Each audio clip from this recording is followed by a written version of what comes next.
What is going on, everybody? Welcome back to the channel. After Sound here, bringing you Splinterlands content every single day. We also stream right here on this channel every Tuesday, Thursday, and Sunday morning, so come by and say hello. All right, guys, I have another, we'll call it perspective video for you. I don't want to necessarily call it an optimistic or bullish video because clearly that is not the time and place that we live in. I wanted to share a conversation that I had with Darkest Night earlier today. He told me that we should talk about it on the channel, told me to make content around it, and we'll probably discuss it the next time he's on a live stream.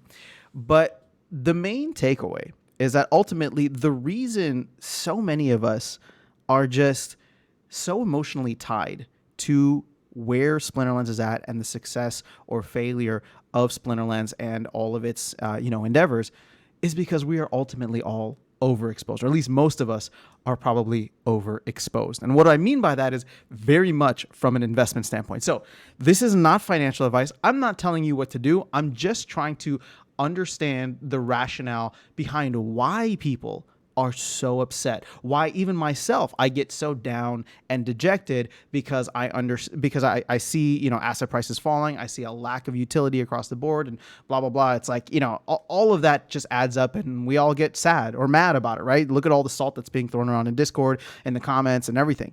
So ultimately, what that comes down to is that a lot of people, right, a good, or I don't know about significant majority, but a significant portion of the community is just way overexposed to Splinterlands from an investment standpoint, because now nothing has fundamentally changed in the game, right? Nothing has fundamentally changed in the game. And you might look at that and say, oh, well, that's a bad thing, right? We want the game to improve. And yes, I, of course, agree with you 100%. But the thing is, nothing has gotten worse in the game. The game continues to be what it has been, at least for the last 18 months that I've been here, with some new rule sets thrown in, some new cards thrown in to shake up the meta. We actually just passed the bot proposal, or anti-bot proposal, which people have been calling for forever. Excuse me. So if you think about it, there's a lot of really positive things happening from a game perspective, yet this is one of the most saltiest times, and I get it. I'm empathetic, right? I don't feel good about where things are at right now because I am probably overexposed to Splinterlands, right?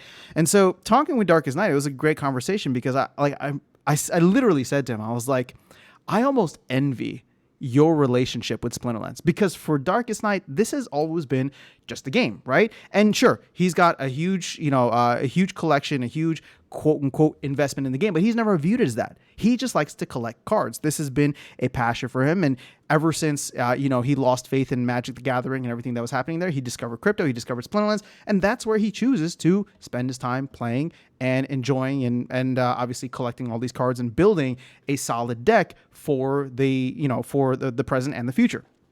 So when speaking to him about that, it like dawned on me that, like, okay, a lot of people are selling off right now. And maybe they've realized that they're overexposed, and therefore they are trying to get their exposure into a right place.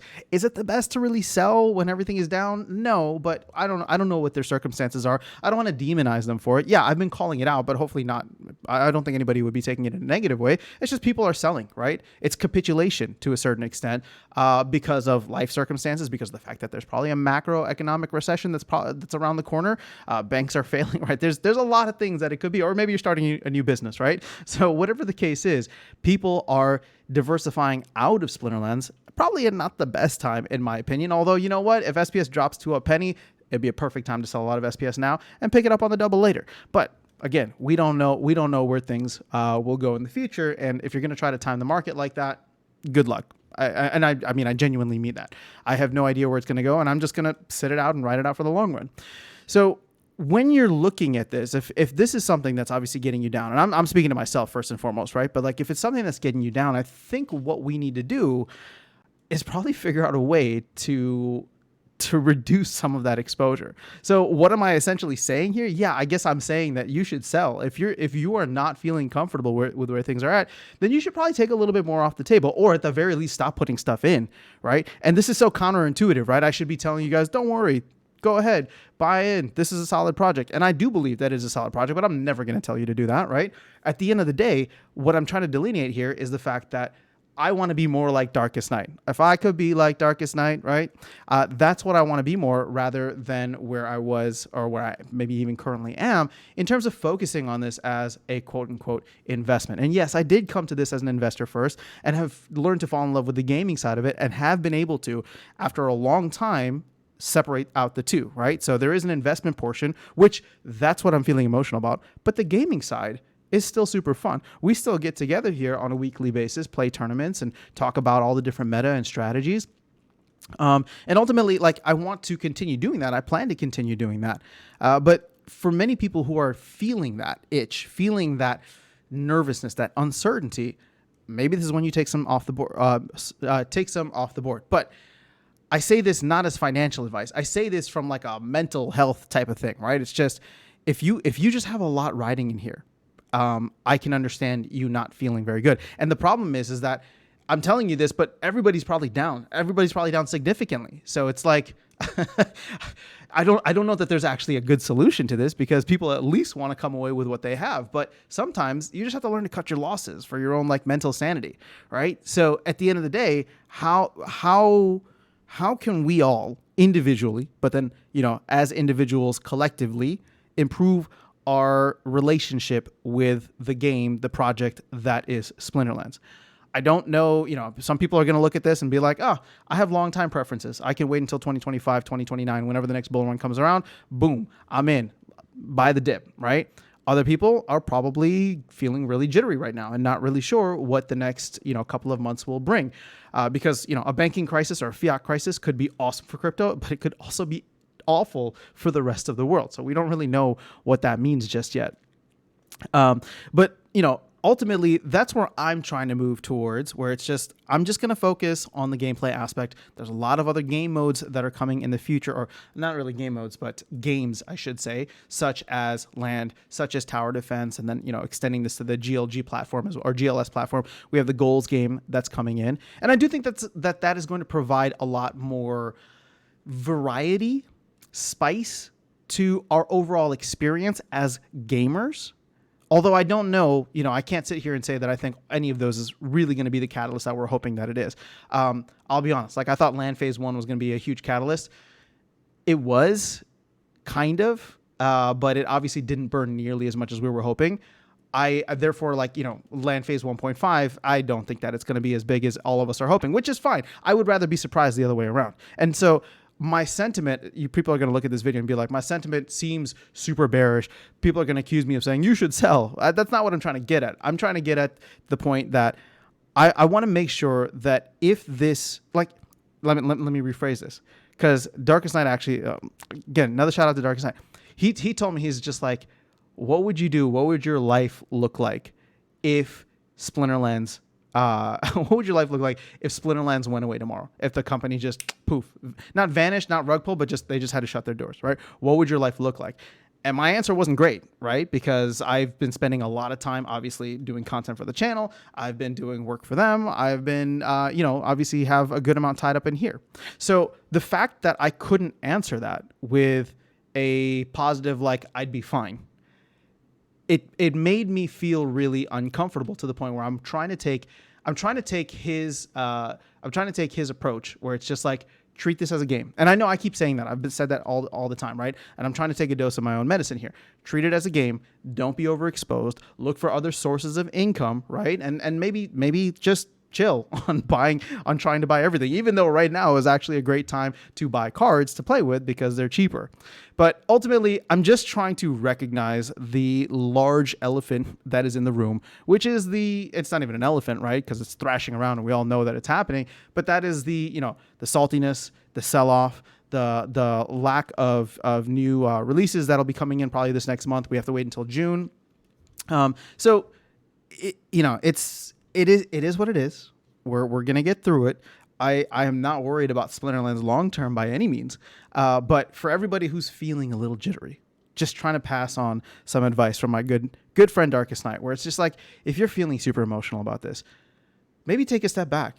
And if you need to, take some off the table, right? Like, we shouldn't be all like, it sucks that so much of the conversation is dominated by tokenomics, even though that's what my interest is. But so much of that conversation about tokenomics is dominated by, oh, well, lack of utility here, lack of this, blah, blah, blah. Like we're so focused on the negative. We want so many things within the game. And the truth of the matter is, to take this back to the positive side, the game has gotten better. The game is better than it was 18 months ago. The game is better than it was 6 months ago. And with this bot proposal, all the people that have been calling for no bots, I mean, it could get potentially even better if if the solution that is implemented is something that ends up working out well. So I just want to call attention to that, right? Nothing has happened with the game. And I do hope that for any new people coming into the game or people who are reconnecting with the game, they will view it through this lens and just feel like, hey, let's go play.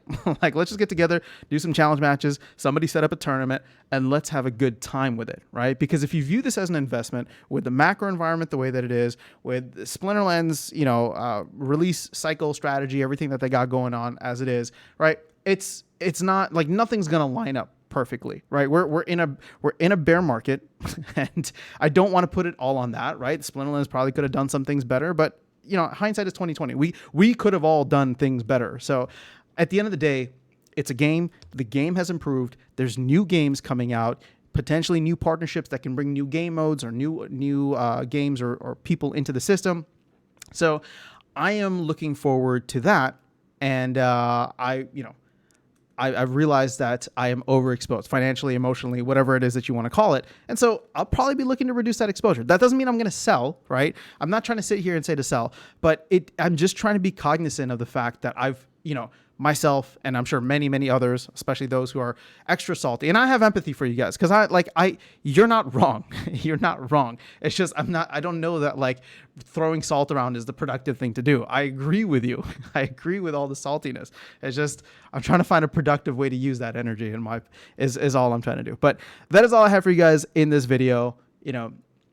I wish you the best. I don't know what happens over these next couple of months. I'll admit I'm a little nervous, but I'm also a little excited. And from a purely gaming standpoint, I am looking forward to what June, July has to offer with all of the cool new elements that will be added into the game. And I'm no longer hopeful. And this is not me being bearish, but I'm just no longer like being ignorantly or naively optimistic that any one thing that the team does is going to, save the tokenomics side of this, right? And that's not throwing shade at the team. That's understanding that the macroeconomic environment is really tough.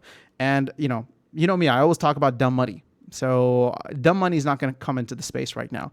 And there's a good chance that dumb money doesn't come into the space for another 24 months until Bitcoin is hitting new all-time highs. So you got to figure out if you want to strap in for that ride and how you're going to spend that time while you're strapped in for that ride. So I'm going to do it playing Splinterlands and hopefully some tower defense and hopefully some GLG and land and all that stuff. And I'm going to enjoy it for what it is. And that will be that. So that's all I have for you guys. Sorry if it came off a little too preachy. That wasn't my intention. Just trying to be open and honest with you guys about where I'm at and where I think things are going to go. And ultimately, I want us all to be in a better place from a mental sanity, mental health standpoint. So I really hope we can get there. That is all I have. Have an amazing rest of your day. I'll catch you all in the next video and see you around the game. Take care.